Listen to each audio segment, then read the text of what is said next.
Good afternoon, everyone. My topic is about the ethical dilemma of a public administrator.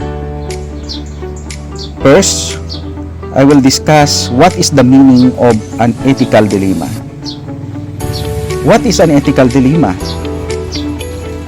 An ethical dilemma, otherwise known as paradox or moral dilemma, is a problem in the decision-making process between two possible options, neither of which is absolutely acceptable from an ethical perspective. Although we face many ethical and moral problems in our lives, most of them come with relatively straightforward solutions. On the other hand, ethical dilemmas are extremely complicated challenges that cannot be easily solved. Therefore, the ability to find the optimal solution in such situations is critical to everyone. Every person may encounter an ethical dilemma in almost every aspect of their life, including personal, social, and professional. For example, if a candidate has an interview letter of two companies which are equal in terms of brand, monetary compensation, and work culture, then it creates a situation of dilemma for a candidate. Administrators to face ethical dilemmas many times. This leads to difficulty in decision making and requires conscience to resolve such dilemmas. Here are examples of ethical dilemma, and the first example is the truth versus loyalty. More often than not, we find ourselves in ethical dilemmas. A good example is truth versus loyalty. The truth is not always sweet. In fact, the truth is known to hurt. Truth does not consider feelings. It serves as hot as it comes. Loyalty, on the other hand, is the direct opposite. It's usually the best thing one can do to a person he cares about. The second one is individual versus community. Individualism assumes that the right of a person must be preserved, since a social good will automatically emerge when each person vigorously pursues his interest. However, community means that the needs of the majority outweigh individual interest. It is right to consider the individual, but also a right to consider the community. The third one is short-term versus long-term. Most people think it is obvious to plan for the long term, even it means sacrificing things in the short term. However, it gets tough to choose when short-term concerns demand the satisfaction of current needs to preserve the possibility of a future. Thus, it is right to think about both short-term and long-term concerns. The fourth one is justice versus mercy. Justice urges us to stick to the rules and principles and pursue fairness without giving personal attention to given situation. Mercy urges us to seek benevolence in every possible way by caring for the peculiar needs of individuals on a case-by-case basis. Both justice and mercy are right. When faced with ethical consideration, we need to be clear about in which values are at play. We need also to realize how easy it is to discard one of the values or to justify dishonesty because we want to avoid unpleasant confrontations. We do this by thinking things like, everybody does it, or I will do this one last time. While situation can be perplexing, there are various approaches to thinking about ethical decision making. The first approach is end-based approach. The utilitarian approach or the end-based approach says that the actions are ethically right or wrong depending on their effects. It argues that the most ethical choice is the one that's the greatest good for the greatest number. The second approach is the role-based approach. This approach rests on belief that the rules exist for a purpose and must therefore be followed. Basically, stick to the rules and principles and don't worry about the result. The third approach is the care-based approach. This approach puts love for others first. It is most associated with do unto others as you would have them do unto you. I will give you a situation of ethical dilemmas faced by civil servants. First is dilemmas between professional ethics and own personal values. Second is dilemmas due to a duty towards the community and being responsive to the government. Number 3 is his desire to hold on to a job versus the professional ethics. Number 4, ethical dilemmas can arise when two equally striking options are justified as right in certain situations. And last is for a public servant attempting to function as a professional, the demand of law, his duty, fairness, due process provides a productive ground in which ethical dilemma arise. Here I will give you a factors that lead to ethical dilemma. Number 1, lack of integrity. This means that not showing any fairness or decency in dealings. This is a person that lack of integrity is unable to appreciate distinction between honest and dishonest. The second is the organizational relationship problems. Problems that stem from an organization not having a clearly stated missions, goals, and objectives. This problem arises when someone pressures others to act unethically. And last is conflict of interest. A conflict of interest arises what is in a person's best interest of another person or organization to which that individual owes loyalty. A conflict of interest can also exist when a person must answer to different individuals or groups whose needs are at odds with each other. Here, I will give you a process of resolving an ethical dilemma of public administrator. First, personal interest should be secondary to the common good in all situations, especially when such circumstances give rise to conflict of interest. Second, a dilemma should be dealt appropriately by considering and reformulating all the options in systematic and coherent manner. To resolve such ethical dilemmas, an order or a sequence of logical reasoning is must to integrate and arrange the process of dealing with ethical dilemmas.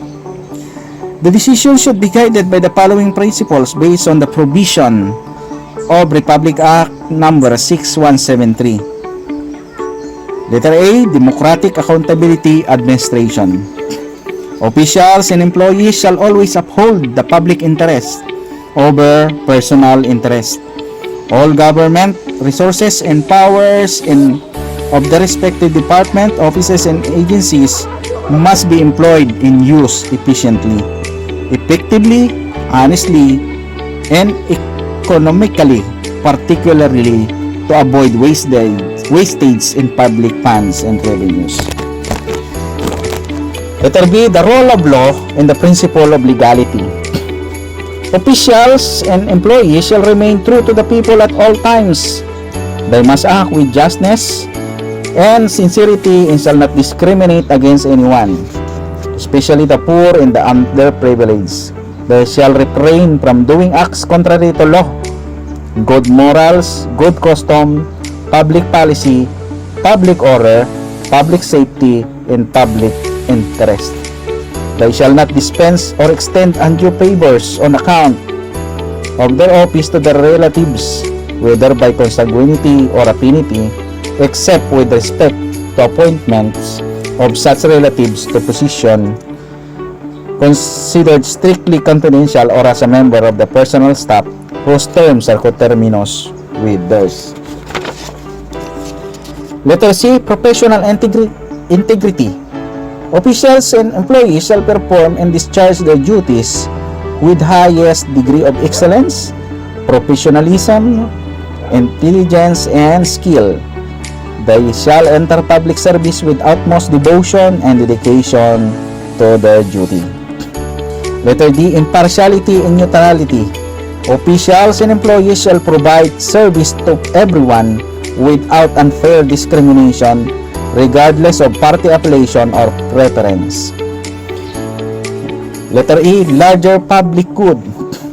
Officials and employees shall extend prompt, courteous, and adequate service to the public, unless otherwise provided by law or when required by public interest.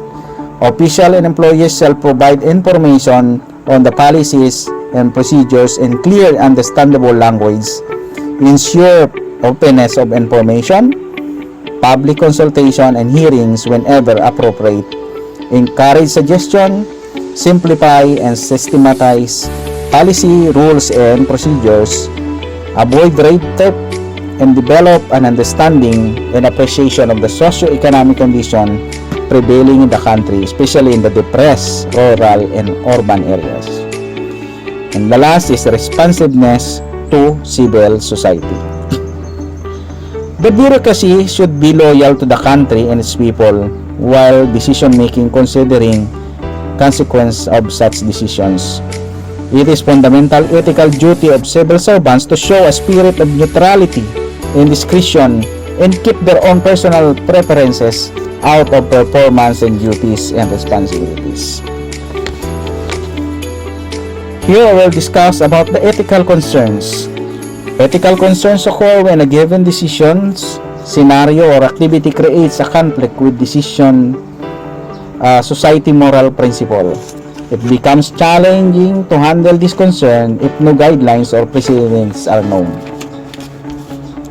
For this reason, professionals and public administrators have ethical codes to provide a useful framework to make adequate decision whenever they face ethical concern. Administrative discretion. With the rules and regulations laid down by legislation within the prescribed procedures, there is ample opportunity for public official to use his discretion. Problem is that the selection of one path of action from several alternatives is often made in the basis of personal preference, political or affiliations, or even personal aggrandizement. Administrative secrecy. Secrecy can provide an opportunity to cover up unethical conduct and promote corruption. Nepotism. Appointment of relatives and or friends to public position, thereby ignoring the merit principle. Information leaks. Leaking and ethical information at a date prior to public announcement. Disclosure of the information can lead to chaos, corrupt practices, or improper monetary gains. Other concerns: the abuse of sick leaves privileges, extended breaks, violation of office rules in general. Here is the ways in addressing ethical dilemma confronting public sector. What do you do when you find yourselves in an ethical dilemma? How do you figure out the best path to take? Before thinking about which path is the most ethical one, be sure to spell out the problem and the feasible option at hand. So step 1, analyze the consequence. When you have two options, considering the positive and negative consequences connected with each option gives you a better outlook on which option is better. Before making a choice, consider both positive and negative consequences of each option, not only their quantity but also their quality. And step 2, Analyze the actions. Now look at those options from an entirely different perspective. Some actions are inherently good, while others are bad. No matter how much good comes from these bad actions, the action will never be right. How do your action measure up against moral principle of honesty, fairness, and respecting the rights and dignity of others? If there is a conflict between one or more of these principles, consider the possibility of one principle being more important than others. Step 3. Each of the above approaches act as a check on the limitation of the other and must therefore be analyzed in combination. They provide the basic elements that we can use in determining the ethical character of options at hand and make the process relatively easy. When you find yourself in a fix, consider speaking to others about the situation and getting the opinion of more knowledgeable people to find a feasible solution. Once the decision is made, explain it to those who will be affected by your decision. Be aware and reactive to new developments in the situation that may require you to find changes in your course of action. It will also help reflect on your past action and consider whether there is anything you can do to prevent the dilemma from happening again. Most importantly, stay ethical and stay proud. So that's my report for today. Thank you for watching and listening.